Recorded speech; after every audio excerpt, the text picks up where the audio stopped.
여러분 반갑습니다. 지난 시간 나의 세계관 바라보기 이런 제목으로 여러분들과 이제 세계관이라는 것이 어떤 것을 세계관이라고 하는가, 그다음에 그것이 왜 중요하며 또 어떤 과정으로 우리에게 그 세계관이라는 것이 생기는가, 그 과정을 우리가 되돌아보면 나의 세계관에 오염되어 있는 이제 성경적 세계관에서 오염되어 있는 다른 세계관들의 근원을 우리가 살펴볼 수 있다. 이제 그런 말씀을 드렸고, 그 중에서도 이제 지금 우리 이 세상에서 이제 우리가 특히 한국에서 직면하고 있는 것이 성혁명의 이념으로 서로 충돌하고 있는 이제 무신론의 세계관과 기독교 세계관 사이의 이 충돌, 그 부분을 이제, 그거의 이제 성혁명 이념의 근원부터 시작해서 어떤 충돌이 일어나고 있는가, 우리는 어떻게 해야 되겠는가, 이런 부분을 다루었었습니다. 오늘은 이제 각 세계관들의 신학, 그러니까 신이 있다고 생각하느냐, 없다고, 있다고 믿느냐, 없다고 믿느냐 하는 것이죠. 보이지 않는 신, 보이지 않는 신을 있다고 믿는 사람들이 있고, 없다고 믿는 사람들이 있습니다. 그 가운데서 이제 우리가 살아가고 있는 것이죠. 그래서 오늘은 이제 신학에 대해서 살펴보도록 하겠습니다. 신학이라는 것이 결국은 우리 세계관의 기반이 되는 것이 신학입니다. 그 세계관은 이야기의 형태로 전달된다고 이야기를 했습니다. 그래서 이야기의 형태로 전달될 때 태초에 하나님이 천지를 창조하셨대. 그 다음에 아담이 있었고 하와가 있었어. 이런 식의 이야기로 우리가 성경의 이야기가 우리 어린 자녀들에게 전달되고 그것이 우리들에게 이제 남아 있는 것이죠. 그러나 이제 우리 한국 전통적인 거에서는 이제 옛날 옛적에 호랑이 담배 피던 시절에 또 뭐 이런 이야기가 있고 단군 신화가 나오고 그 속에서 우리가 어떤 그 속에도 이제 신학이 들어 있는 것이죠. 그래서 세계관을 분류할 때 신학을 기준으로 분류를 합니다. 그래서 유실론과 무실론의 신학. 그래서 유실론에는 신이 많다. 그게 이제 그리스 로마 신화는 직종별로 신이 있는 거죠. 무속 신앙, 정령 신앙, 이건 어디에나 다 신이 붙어 있다고 이제 생각을 하는 것이죠. 또 힌두교, 불교 여기에는 모든 것이 신이라고 이야기를 합니다. 모든 것이 신이기 때문에 이건 범신론에 해당이 되는 거죠. 애니미즘, 그다음에 신교, 일본의 신교도 마찬가지입니다. 일본은 각 가정의 현관에 자기들이 신으로 믿고 있는 신상을 세워놓고 들어오고 나가면서 절을 하죠. 근데 그게 이제 뭐 일본 인구보다 신의 인구가 더 많다, 신이 더 많다라고 이야기를 하기도 합니다. 뉴에이지는 이 힌두교나 불교나 도교 같은 동양의 어떤 어, 영적 종교가 서양으로 가서 거기서 나름대로 해석된 것이 이제 뉴에이지라고 보시면 됩니다. 그래서 불교나 힌두교하고 아주 유사하다고 보시면 됩니다. 그다음에 일신교는 유대, 기독교, 이슬람의 이제 동일한 근본에서 나온 것이죠. 그러나 이 유대교와 이슬람교는 구원을 얻는 방법이 그 자기의 힘으로 구원을 얻습니다. 그래서 자력 종교라고 이야기를 하죠. 그 유대교 같으면은 유대인이 되고 할례를 받고 할례를 받아서 유대인이 되고 율법을 지키는 것. 그게 이제 구원받는 방법이 되는 거죠. 이슬람은 악행보다 선행을 더 많이 해야지.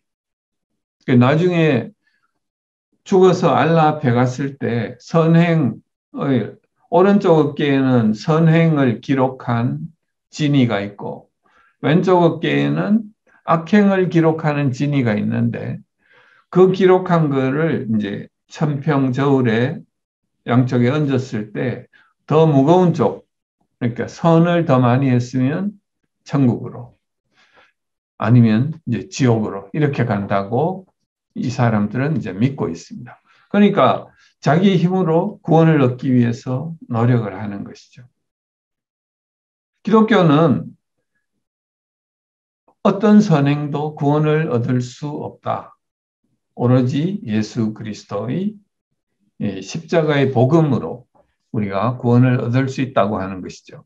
그래서 이 신이 있다고 믿는 이런 유신론에서도 그 신의 어떤 신의 존재, 그다음에 신을 어떻게 인식하고 있는가 하는 것이 전혀 다르기 때문에 전혀 다른 세계관을 가질 수밖에 없습니다. 무신론은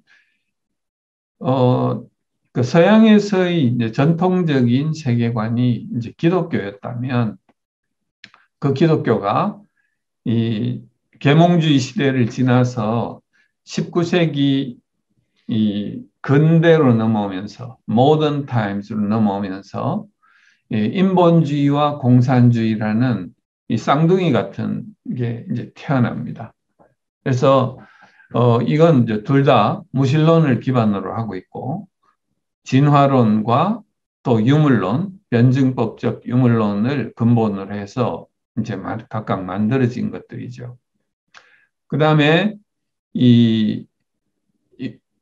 그 포스트 모던 1960년대 후반 이제 68혁명 그 이후로 해서 이 인본주의와 공산주의가 가지고 있던 어떤 전체주의적인 특성 그리고 어떤 이념 하나가 있으면 거기에 반드시 순종해야 되는 그런 부분에 반발해가지고 인간의 자유를 최대한 보장하고자 하는 것이 포스트 모던이 되겠습니다.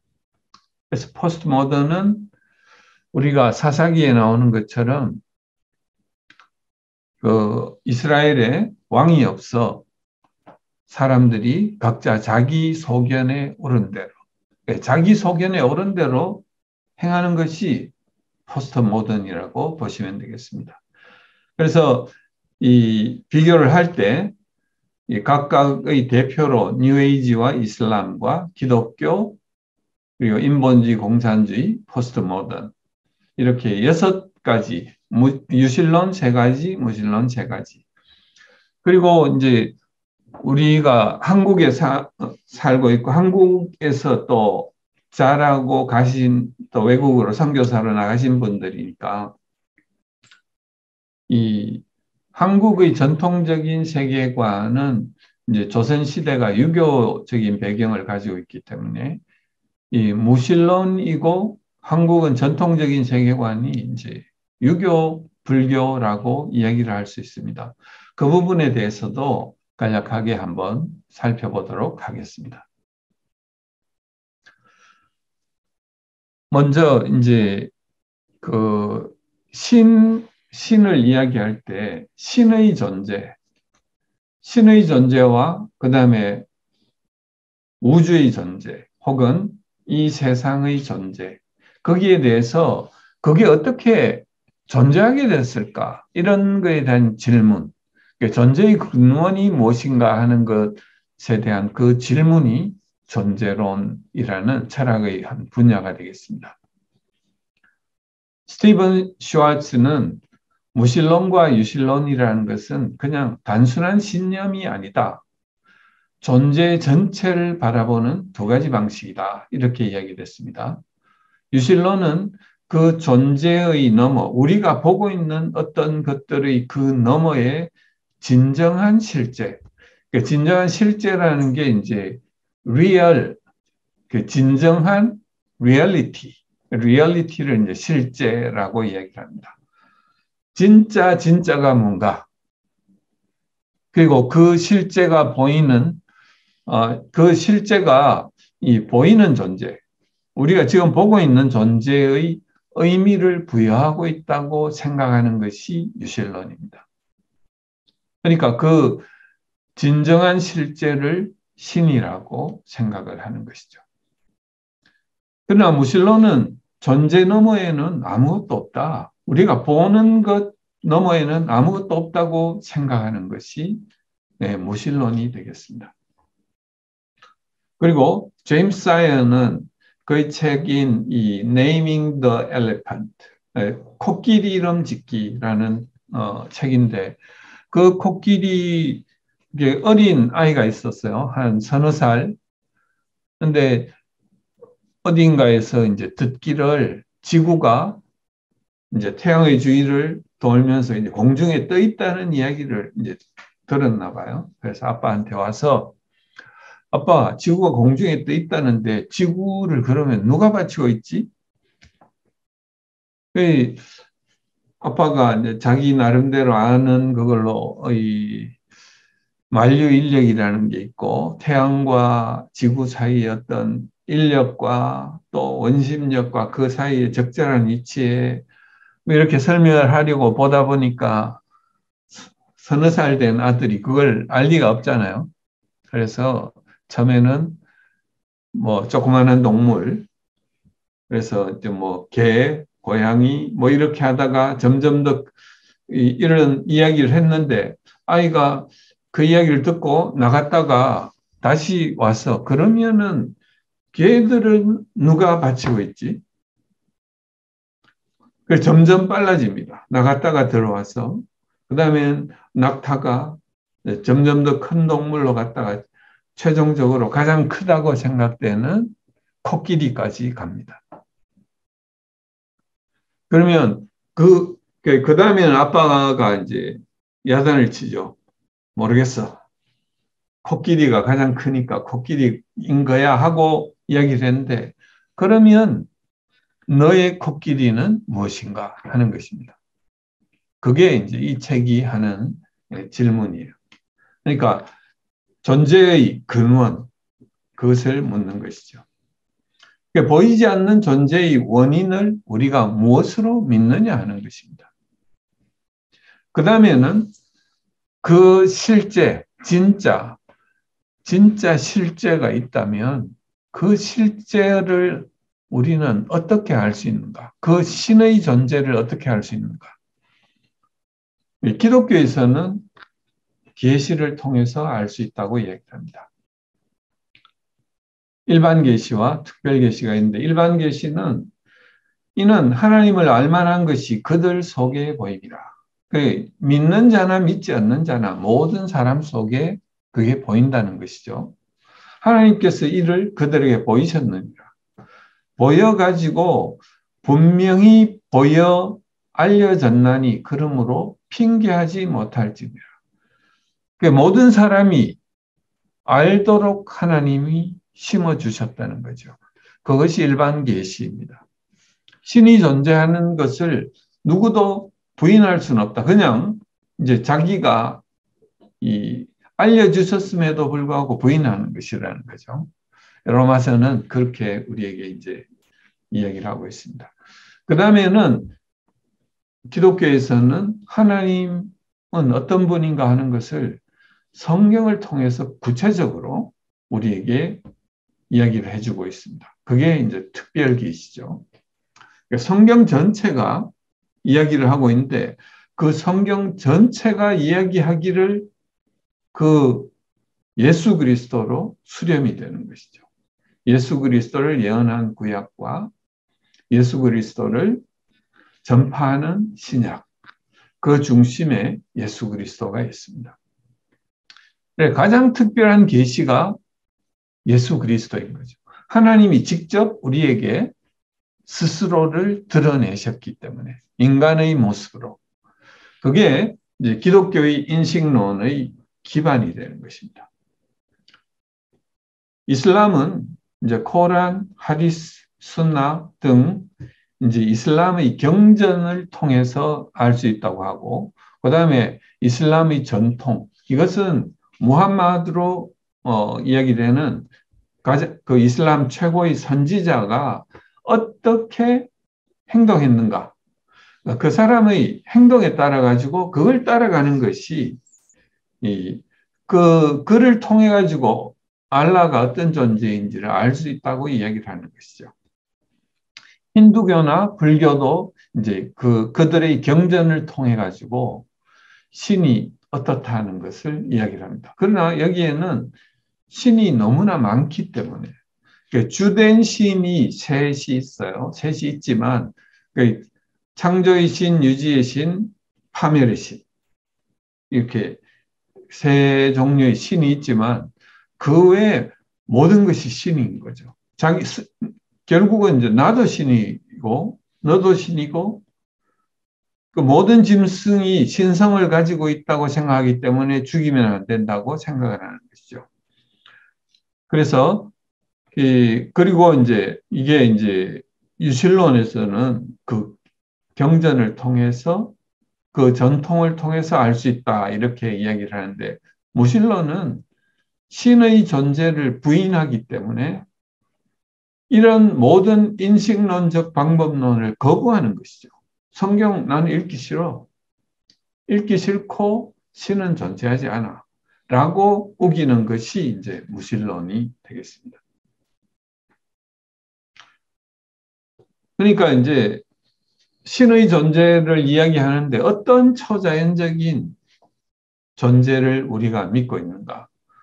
그 신을 믿지 않는 사람들도 초자연적인 존재, 귀신 혹은 또 다른 뭐 악의 존재, 악마 이런 거의 존재에 대해서는 이제 믿는 경우가 있어요. 또 그러니까 점을 보러 가고 뭐 이런 일을 하는 거죠. 어떤 초자연적인 존재를 믿는가 하는 것이 이 그림이나 이런 것들을 통해 가지고 이 속에 이제 드러나 있습니다. 이 보면은 뭐 천지창조 이것도 이제 좀 인본주의적인 게 들어있다고 이야기를 합니다. 하나님과 아담 사이에. 그러나 여기 이제 염라대왕 앞에서 또 옥황상제, 그다음에 이 제우스, 그다음에 이제 힌두교의 또 산신령, 알라는 형상화하면 안 되니까 이 사람들은 이제 이런 식으로 초자연적인 존재에 대해서 이렇게 생각을 합니다. 영화 속에 드러난 신학. 그래서 모든 작가는 그 자기 작품 속에 자기 세계관을 투영하게 되어 있습니다. 그래서 우리가 어떤 영화든지 보면 그 세계관, 그 영화 속에서 감독 혹은 작가의 세계관이 그 속에 들어있다는 것을 우리가 생각하면서 분별하면서 보아야 됩니다.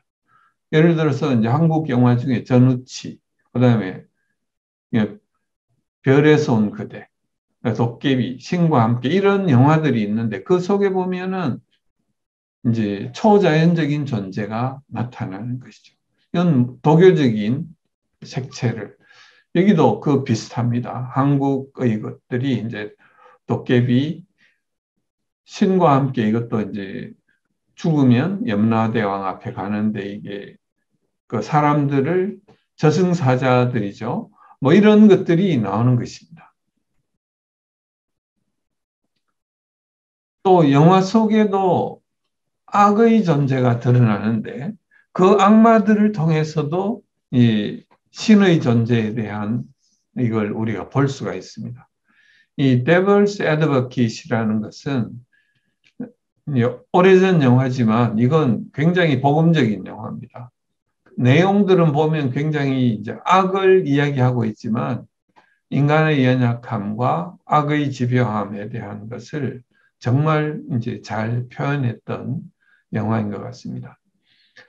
예, 그리고 이제 그 영화 속에 보면 악의 존재들을 지속적으로 드러내고 있고 우리는 이런 것들을 통해 가지고 은연중에 우리 속에 이걸 뭐 인정하는 것처럼 그렇게 되는 경우가 굉장히 많이 있습니다. 그러면 요즘에는 점점 더 그게 이제 기괴하게 돼가지고 존재하지 않는 어떤 괴물들이 영화 속에 이제 등장하는 거죠. 그래서 여기 보면은 이제 어, 흡혈귀, 그다음에 또 이상한 존재들이 이렇게 나타나가지고 인간들을 괴롭히고 하는 스위트홈, 뭐 킹덤, 부산행 이런 것들이 전부 흡혈귀나 뭐 이런 것들이 나타납니다. 구미호전, 구미호 뭐 이런 것들이 나타나는 거죠. 이런 것들이 대체로 이제 옛날 이야기들을 통해 가지고 우리가 옛날 옛적에 하는 할아버지 할머니 이야기를 들을 때 그 속에 어떤 신적인 존재, 도깨비 뭐 이런 것들이 이제 드러나는 경우가 대부분 있고 그게 뇌리 속에 새겨져 있어 가지고 우리가 은연중에 그걸 이제 인정하는 그런 것들 우리 세계관 속에 들어 있을 수 있는 것이죠.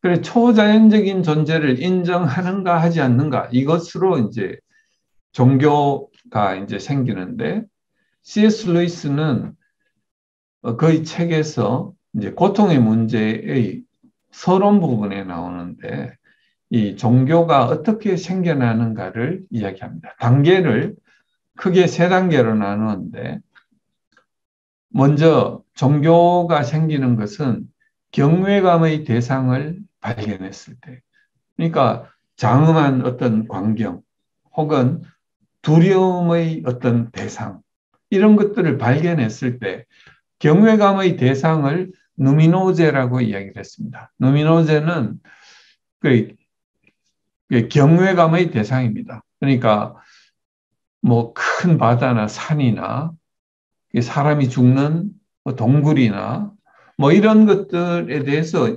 사람들이 이제 경외감을 느끼고 거기에 대해서 뭔가 어떤 존재가 있다. 무서운 존재가 있다. 그 무서운 존재에게 우리가 잘 보여야지 살 수가 있다. 그래서 이제 경배를 하게 되고, 그 경배 속에 비도덕적인 종교 행위가 포함이 되죠. 그래서 인신 제사를 지낸다든가, 뭐 이런 일들이 이제 일어나는 거죠. 그게 이제 비도덕적인 종교, 무속신앙, 정령신앙, 또 가나안에 있었던 많은 종교들이 여기에 해당이 됩니다. 그 다음에 이제 도덕률을 인정하지만 지키지 못하고 있음을 우리가 이제 의식하는 거죠.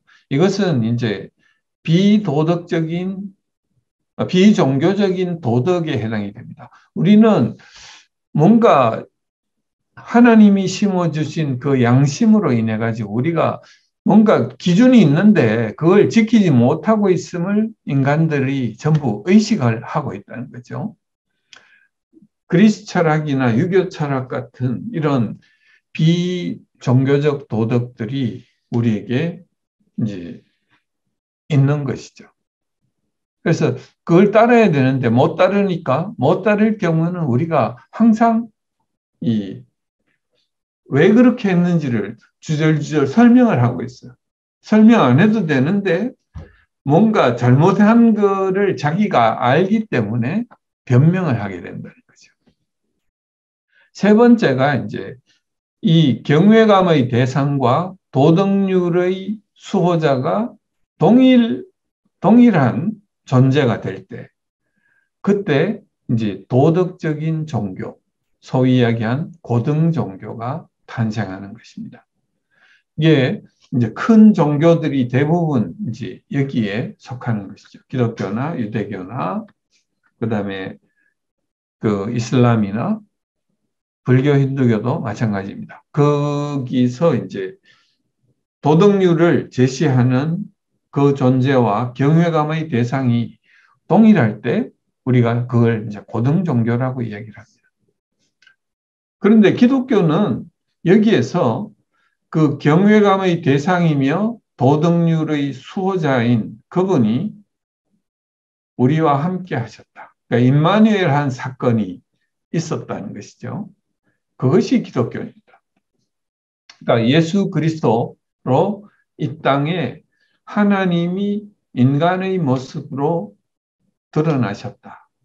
그게 기독교가 다른 종교와 다른 점입니다. 그래서 기독교가 예수 그리스도를 유일한 길, 유일한 진리, 유일한 생명, 내가 길이요 진리요 생명이니 나로 말미암지 않고는 하나님께 올 자가 없느니라라고 하신 그 예수 그리스도의 그 말씀이 그 유일한 길. 그래서 세상에서 기독교에 대해서 배타적이고 지들만 옳다고 하는 그런 비난을 하죠. 그 유일한 길 예수 그리스도를 다른 종교에서는 어떤 종교도 그런 것을 이야기하지 못합니다. 없기 때문에. 그걸 이제 이야기를 해야 되는 거죠. 우리가 기독교를 스스로의 자기 신앙을 방어할 때 이런 부분들이 이제 중요할 것 같습니다. 기독교의 하나님은 계시를 통해서 우리가 알 수 있고 창조주이시고 전지전능하고 무소부재하며 절대적인 선이시고 사랑이신 분이 하나님이시고 삼위일체로 우리에게 드러나시는데 동일 본질 세위격 창조주 아버지 하나님으로 구세주 성자 하나님으로 우리를 인도하시는 성령 하나님으로 우리에게 존재하십니다. 우리에게 항상 다른 어떤 신도 그 종교에서도 기독교의 하나님처럼 항상 이렇게 동행하는 우리 옆에 우리의 삶에 간섭하시는 신은 이제 없는 것이죠. 그게 이제 기독교의 하나님이 다른 종교의 하나님과는 이제 다른 것입니다. 다른 종교의 신과는. 그래서 이 오두막 여기서 이제 삼위일체 하나님을 자기 자녀들에게 소개해 주기 위해서 그 윌리엄 영이라는 분이 쓴 책입니다. 그 속에 동일 본질이지만 새 위격을 가지고 다르게 항상 드러나는 하나님을 이제 소개하는 그런 내용이 있습니다. 이슬람은 알라가 천지를 창조하셨고 인간도 창조했는데 이슬람의 뜻이 복종이라는 뜻입니다. 이슬람의 뜻 자체가 복종이기 때문에 이슬람은 알라에게 무조건 복종하는 것이 이슬람의 해야 될 일입니다. 그래서 이슬람이 계시는 코란이라는 그들의 경전과 순나 하디스 같은 무함마드의 행전이죠. 무함마드가 어떻게 살아왔는가 하는 것의 그런 걸 나타내는 이것들이 전부 다 이제 계시가 되는 것입니다. 그래서 이 사람들은 그 기독교에서 복음서를 이야기하듯이 무함마드의 행전을 그렇게 이해를 합니다. 그런데 무함마드를 그 알라와 동일한 존재라고 절대 이야기하지 않거든요. 무함마드도 죄 많은 인간이고 무함마드도 인간일 뿐이고 알라의 종일 뿐이다라고 이야기는 하지만 그 알라의 계시 무함마드가 이야기해서 그 적은 알라의 계시와 무함마드의 행전이 서로 어긋날 때 어느 것을 선택할지는 그 선택하는 사람에 따라서 달라지는 것이죠.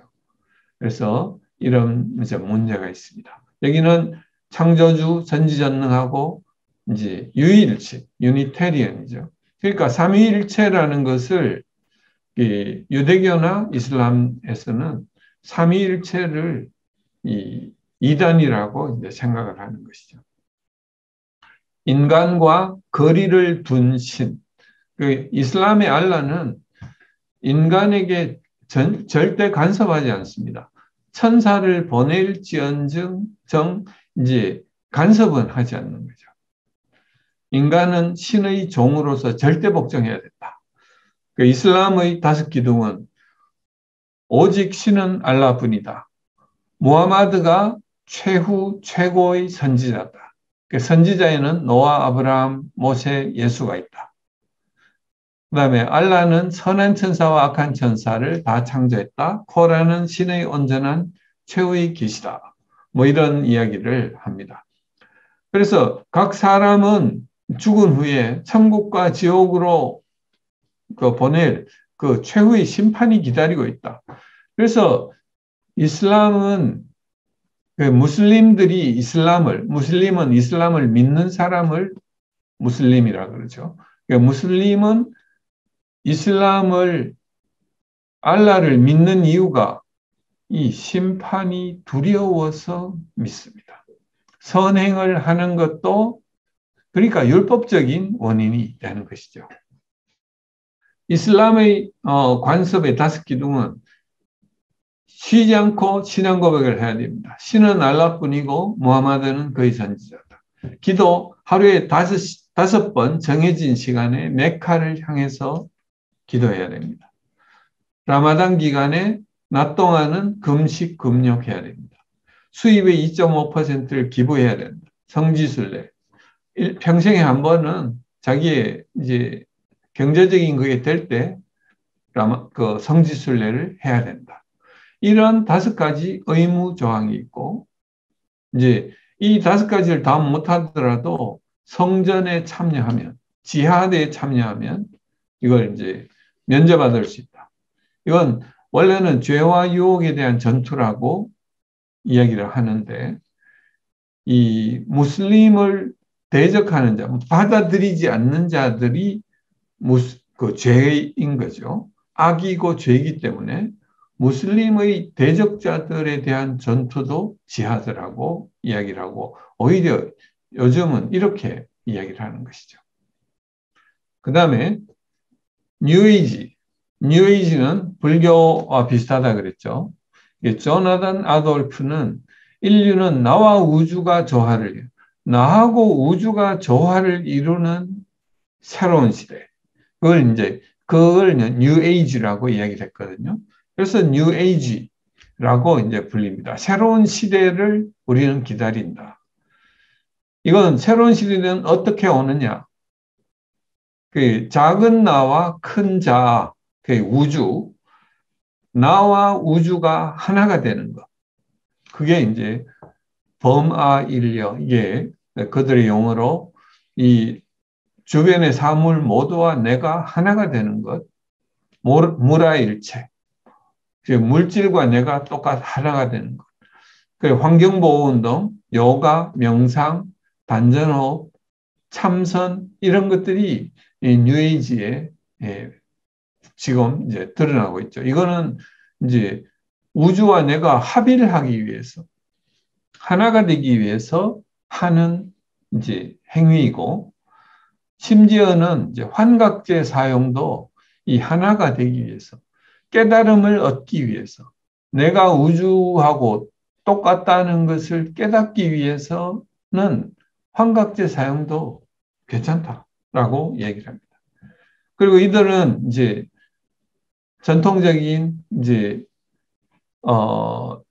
서양의학을 이제 믿지 않습니다. 그래서 통합의학이나 대체의학적 방법, 자연치유 이런 것들을 이야기를 많이 해요. 그리고 뭐 이 사람은 이제 지구가 이제 생명체다. 그래서 가이아 가설, 지구의 신이 가이아인데 이 지구와 인간이 이제 공생하고 있는 곳이 이 지구이다. 그다음에 많은 영화들에서 스타워즈, 매트릭스, 아바타 이런 것에서 아바타라는 용어가 힌두교 용어예요. 신의 이 인간의 몸을 입고 이 땅에 온 그게 이제 그걸 아바타, 신의 아바타라고 이야기를 하거든요. 그래서 이런 영화들이 그 뉴에이지의 이 개념을 담고 있는 것이죠. 이들은 모든 것이 신이기 때문에 벌레도 잡으면 안 된다. 뭐 이렇게 이야기를 하는 거죠. 그러니까 모든 것은 하나이다. 그래서 비인격적인 신. 그래서 우주적 에너지가 신이다. 그 영화 감독인 조지 루카스는 이 스타워즈에서 이렇게 이야기해요. 에너지가 신이라고 이야기를 합니다. 그래서 이 사람들은 윤회를 믿고 이제 해탈하고 깨달음을 얻으면 해탈하는 거죠. 그래서 이제 여기 보면은 이 아바타에 보면은 어 다리를 쓰지 못하는 장애인인 이 주인공이 아바타의 몸을 입고 이제 살 수 있는데 이곳이 이제 그 지구인들이 개발하려는 곳이죠. 근데 이 나무가 결국 그들의 신이고 그들의 생명의 근원이라고 이 나비족은 생각을 합니다. 그래서 이런 이야기가 이 뉴에이지 개념이 이 속에 가득 담겨 있는 것입니다. 죽은 아바타를 살려내기 위해서 그들이 이렇게 이제 힘을 모아가지고 에너지를 모으면 결국 살려낸다는 이야기입니다. 인본주의가 무실로 인본주의자 선언 1, 2, 3 이런 것을 통해 가지고 인본주의가 초자연이 존재하지 않는 세계관, 자연이 모든 것인 세계관. 그래서 이 사람들은 방법론적 자연주의를 주장합니다. 이게 뭐냐 하면은 과학적인 방법으로 물질로서 증명하지 못하는 것은 존재하지 않는다. 이게 이제 과학이고 그게 방법론적 자연주의다라고 이야기를 하는 것입니다. 그렇기 때문에 신 혹은 보이지 않는 우리의 의식, 자아 이런 것들이 이 사람들은 인정을 하지 않는 것이죠. 그냥 우리 머릿속의 신경 물질의 전달이 그 자아와 의식을 만들어냈다고 이야기를 하는 것입니다. 인간의 상상력으로 신을 창조했다라고 주장을 합니다. 대표적인 인본주의 무신론자로 아시모프나 존 듀이, 그다음에 폴 커츠, 코럴리스 라몬트 이런 사람들이 있습니다. 존 듀이는 공립학교의 아버지라는 이름을 듣고 있죠. 그래서 1930년대 존 듀이의 교육 철학이 교실에서 신을 몰아내야 된다. 교실에 신이 있으면 그 정부와 신이 같은 학생을 자기 편으로 만들기 위해서 경쟁해야 된다. 그러니까 신을 쫓아내야지 국가가 국민을 교육할 수 있다. 그래서 이제 공교육이 국민교육이 된 것입니다. 그래서 그로부터 30년이 지나서 케네디 때 결국 공립학교, 공적인 장소에서 종교적인 어떤 행위도 할 수 없도록 되는 법이 통과된 것이죠. 그러니까 이런 일들이 이제 그 인본주의적인 생각에서 나옵니다. 그 자유진영에서 인본주의가 이렇게 발전을 했다면 이 공산주의 진영에서는 마르크스 레닌주의 무신론입니다. 이것도 여기도 이제 유물론. 신은 존재하지 않으며 존재할 수 없으며 존재하지 말아야 한다는 것이 마르크스의 생각입니다. 그래서 종교는 억압된 피조물의 탄식이며 매정한 세상의 마음이고 영혼 없는 현실의 영혼이다. 종교는 인민의 아편이다. 왜 인민의 아편이냐? 프롤레타리아가 봉기를 해야 돼. 괴로움 때문에 봉기해야 되는데 주일날 교회 갔다 오면 아편을 한 대 맞고 또 통증을 잊어버리는 거예요. 그래서 이 종교는 아편이다라고 이야기를 합니다. 공산주의가 종교에 대해서 가장 적대적인 세력입니다. 그런데 기독교 중에 많은 부분들이 이 공산주의와 결연을 하고 있습니다.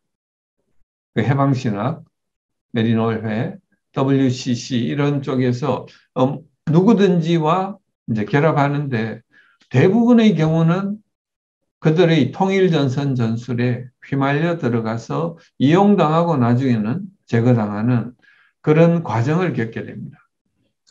그래서 이제 그런 부분을 조심해야 된다 하는 것이고, 그들의 이제 기반은 공산당 선언과 자본론 이런 것들을 통해서 알 수 있습니다. 포스트 모더니즘은 이런 이 인본주의와 마르크스 레닌주의가 가지고 있던 어떤 전체주의적인 성격 이런 것들을 거절하고 개인의 자유에 최고의 가치를 부여한 것이죠. 그리고 이들은 메타내러티브는 없다. 메타내러티브라는 게 시간과 공간을 초월하는 보편적이고 절대적인 진리라는 것이죠. 그런 진리라는 것은 있을 수 없고 그냥 국소적으로 모이면 시간과 장소에 따라 진리는 합의에 의해 가지고 그 속에서 만들어지고 그걸 소위 이야기해서 메타 내러티브에 대비해서 스몰 내러티브, 작은 이야기들이 만들어져야 된다고 주장을 합니다. 그래서 자기 소견에 오른 대로 하는 것이죠. 탈이성주의고 상대주의. 그리고 이들은 해체주의. 신앙도 해체. 롤랑 바르트, 칼 바르트 아니고 롤랑 바르트입니다. 이 사람은 이제 작가의 죽음이라는 것을 주장했습니다. 그러니까 문학 작품은 작가가 한번 쓰면 그 다음에는 독자가 그걸 해석하는 권한은 독자에게 있다고 이야기하는 것이죠. 그래서 그들은 문학 작품 해석뿐 아니라 법의 해석과 성경의 해석도 해체주의적으로 해석을 하는 것이죠. 이것이 이제 큰 문제를 야기하는 것입니다. 그리고 다중인격적이고 분산된 자, 그래서 퀴어라는 것의 유래가 여기서 오는 것이죠. 자기 소견에 오른 대로. 그리고 신은 죽었다.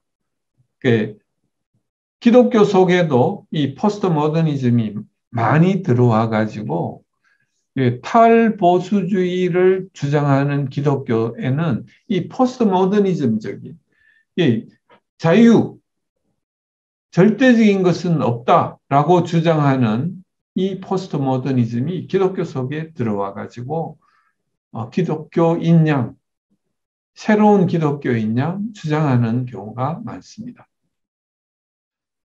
한국의 전통적인 유교적인 세계관은 세상의 기원은 음양인데, 음양은 양쪽 극인데 그 극이 너무 커가지고 너무 태극이라서 너무 커서 극이 없다, 끝이 없다. 그래서 무극이 태극이라고 하는 이야기가 나옵니다. 그 다음에는 우리 태극기의 중간에 이렇게 음과 양이 이렇게 섞이는 그게 있죠. 그리고 크지만 이게 두 개가 이렇게 얽혀가지고 끝이 없이 이렇게 조화되어 있기 때문에 끝이 없다. 이렇게 주장을 합니다.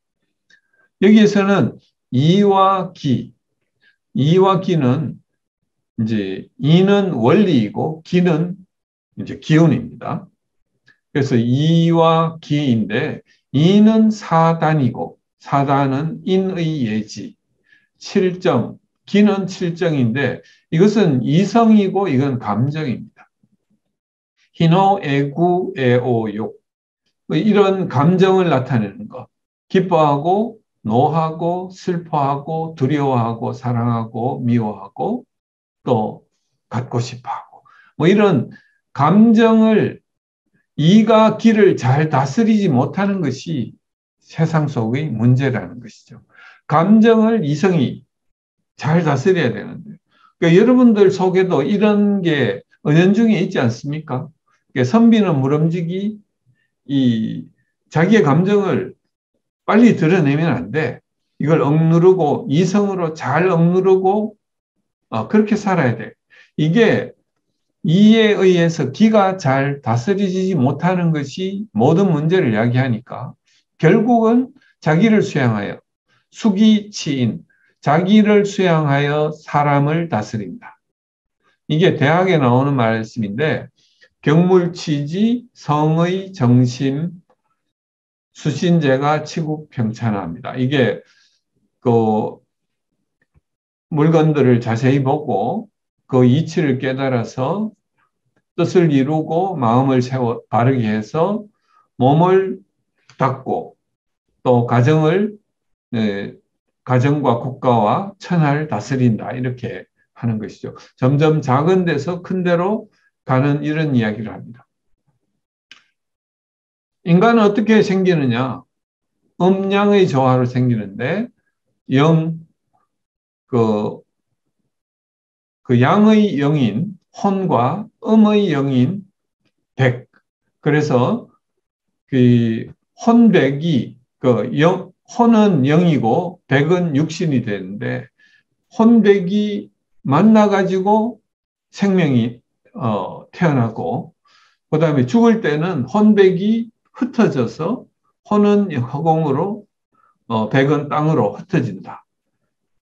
그러나 조상으로부터 조상의 혼백이 그 조상의 혼이 나에게 그 조상의 이제 영이 나에게 그다음에 나의 것이 후손에게 이렇게 음양의 조화가 돼가지고 내가 태어났고 나와 나의 배우자의 음양의 조화로 후손에게 이어지는 그래서 가문을 굉장히 이제 중요시하는 것이죠. 이것이 이제 유교적인 세계관의 기반이 되는 것입니다. 그런데 세상의 다른 세계관들은 기독교를 이제 일제히 공격을 하고 있어요. 그 무신론 세계관은 하나님은 없어라고 이제 공격을 하고 있고 다른 종교적인 세계관은 왜 예수 그리스도만 유일한 진리야라고 공격을 하고 있습니다. 그래서 다른 유신론들에 대해서 기독교는 우리가 어떻게 그 방어해야 되느냐? 종교다원주의는 이렇게 이야기를 합니다. 이 꼭대기는 하나지만 모든 종교는 여기를 목표로 한다. 구원을 목표로 하고 천국을 목표로 한다. 그러나 정상은 하나지만 등산로는 여러 곳이다. 여러 루트가 있다. 다양한 루트가 있다. 이게 종교다원주의가 하는 이야기입니다. 이게 뉴에이지가 하는 이야기이고 그래서 이슬람은 유일한 길을 거기도 이제 이야기를 하는 것이죠. 그러나 유일한 길이요 진리요 생명이신 예수님은 이 위에 그냥 계시지 않고 이 땅으로 내려오셔가지고 우리를 데리고 가겠다고 약속하신 거죠. 세상 어떤 신도 그와 같은 약속과 그 실행을 하는 그 신이 없다는 거죠. 그것이 기독교가 유일한 길이라고 주장하는 이유이기 때문에 임마누엘, 우리와 항상 동행하시며 우리를 인도하고 계신다. 뭐 시간이 짧기 때문에 이 메타 내러티브에 대한 거는 이제 지나가고 무신론에 대한 기독교의 변론. 그래서 신은 그 존재를 증명할 수 없다. 이게 이제 근대 철학, 그 계몽주의를 일으킨 이 칸트라는 사람의 이 근대 철학에서 이성적인 어떤 논증으로도 신 존재는 증명할 수 없다. 이게 이제 칸트의 주장입니다. 그래서 방법론적인 자연주의가 이런 곳에서 이제 과학주의죠. 태어났고 과학으로 설명할 수 있는 부분이 점점 늘어나면서 과거에는 천둥벼락이 치면 신이 노했어. 그래가지고 이렇게 하는 거야. 이렇게 이야기했던 것이 점점 과학으로 밝혀지니까 신은 점점 쫓겨나가지고 인간들의 과학적 지식으로 알 수 있는 부분의 그 틈새에만 신이 있다. 이게 이제 틈새의 신 이론입니다. 그런데 뭐 하나님은 그렇지는 않죠. 모든 것을 과학으로 발견되었건 발견되지 않았건 그 모든 것의 이 존재하게 하신 분이고, 예, 그래서 이제 과학자들 중에서도 이 과학의 용어로 신을 이야기하려는 사람들이 많았습니다. 뭐 신의 숨결. 그래서 여기 보면은 분자, 원자, 원자핵, 양성자, 중성자, 소립자 이렇게 작은 물질들도 너무 작아서 보이지 않는다. 그 보이지 않는 것의 존재를 우리가 믿어야지 그 존재를 증명할 수 있습니다. 또 너무 커서 보이지 않는 것, 우주에 대해서 이야기할 때도 너무 커서 보이지 않는 것 존재도 역시 믿지 않으면 증명할 수 없습니다. 그러니까 모든 것은 믿음으로, 과학도 믿음으로 시작된다는 거죠. 그러니까 신의 존재는 증명할 수 있다. 성경에는 하나님은 스스로 존재하는 자이고 어느 때는 하나님을 본 사람이 없으되 어떤 사람도 보지 못했고 또 볼 수 없는 이다라고 이야기를 합니다. 아리스토텔레스도 부동의 동자라고는 개념을 이야기하면서 신을 그렇게 이야기했고, 토마스 아퀴나스는 그 제1원인, 모든 것의 가장 근본되는 원인, 1원인을 신이라고 하나님이라고 이야기를 한 거죠. 파스칼은 방세에서 오직 보기를 원하는 자에게는 충분한 빛이 있고 이와 반대되는 마음을 가진 자에게는 충분한 어둠이 있다라고 주장을 했습니다. 그래서 이 무신론자로 평생을 살다가 80세 넘어서 신은 존재한다라는 존재하는 신이라는 책을 쓴 앤토니 플루라는 사람이 있습니다. 앤토니 플루는 이 소크라테스의 원리, 논증이 이끄는 대로 따라가라. 가서 다른 사람의 이야기를 들어보고 내 주장을 이야기해보고 또 약간의 변화가 일어나고 이런 과정을 통해서 이 사람이 젊을 때는 무신론의 선봉자로 대표적인 토론자로 나와가지고 거의 저서죠. 신학과 위증성, 악의 문제나 자유의지의 변론을 공격했습니다. 자유의지, 뭐 악의 문제, 왜 하나님이 악을 만들어내셨지, 뭐 이런 문제들이죠. 왜 하나님이 자유의지를 주셨는가? 이런 것들을 이제 공격했습니다. 그 다음에는 무신론 추정. 여기서 주장하기를 유신론자가 신이 있다고 주장했기 때문에 신 존재를 입증할 책임이 있다. 이게 이제 이 사람의 주장이었어요. 그러나 2004년에 80세가 넘어서 유신론으로 전향을 했고, 유신론으로 자기가 변경한 이유는 기원론의 문제에서 도저히 해결할 수가 없었다. 자연의 기원, 우주의 기원, 생명의 기원, 자연 법칙의 기원, 이 모든 것들이 이 하나님을 인정하지 않고는 할 수 없었다는 거죠. 신존재의 5가지 증거를 합리적 우주, 이 사람은 생명, 의식, 사고, 자아 이런 것들 때문에. 그래서 대표적인 무신론 철학자가 이렇게 함으로써 그들이 이제 멘붕이 일어난 적이 있었습니다. 그러나 최근에는 이 도킨스, 데넷, 월퍼트, 해리스, 탱거라는 이제 과학자 중에 공격적인 무신론자들이 생겨났어요. 그래서 기독교 믿음이 불합리하고 사리에 맞게 주장하고, 그래서 교육을 받은 사람이라면 신을 믿으면 안 된다. 진화론을 배운 사람이 신을 믿으면 안 된다. 이렇게 이제 주장을 하죠. 그러나 이들이 앤토니 플루는 철학자로서 이들이 과학적 용어로 과학적 주장을 한다고 하지만 그들의 주장은 철학적인 것이다. 그런데 그들의 철학적 수준은 초등학생 정도밖에 안 된다. 주장하는 방식에서 논리성이 떨어진다는 거죠. 엘빈 플랜팅가라는 이제 기독교인이면서 철학자인 분은 이 보증된 기독교의 믿음이라는 책, 그러니까 이걸 좀 더 쉽게 짧게 쓴 지식과 믿음이라는 책에서 기독교의 믿음이 합리적이고 이치에 맞고 정당화될 수 있다는 것을 주장을 했습니다.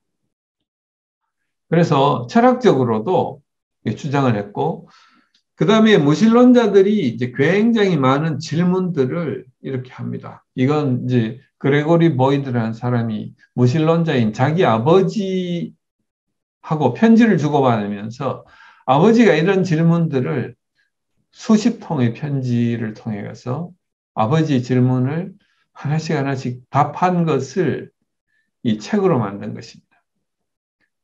그래서 혹시 여기에 있는 질문들 중에 이분의 답이 궁금하시면 한번 보셔도 좋을 것 같습니다.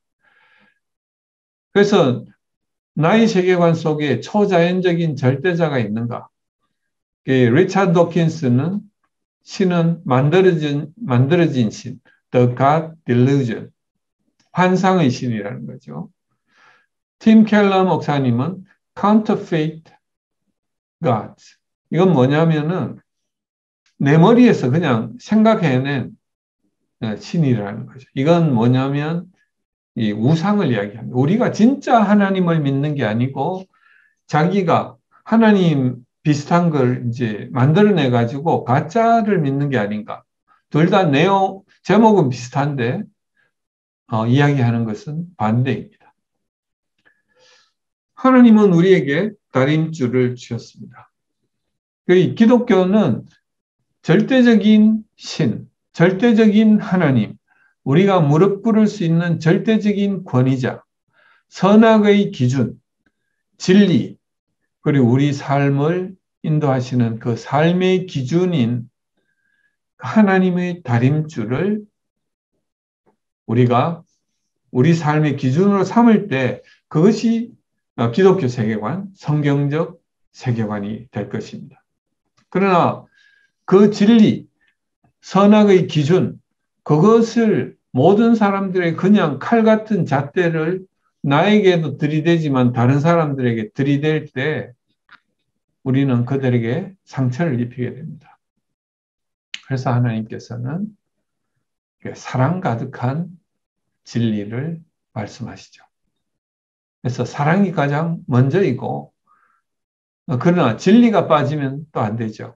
그 둘이 항상 동행해야 되는 것이 우리에게 주시는 말씀입니다. 그래서 이스라엘아 들으라, 주 곧 우리 하나님은 유일한 주시라. 하나님이 우리에게 유일한 절대자이시다 하는 것을 여러분들에게 전합니다. 예, 오늘 여기까지 하겠습니다.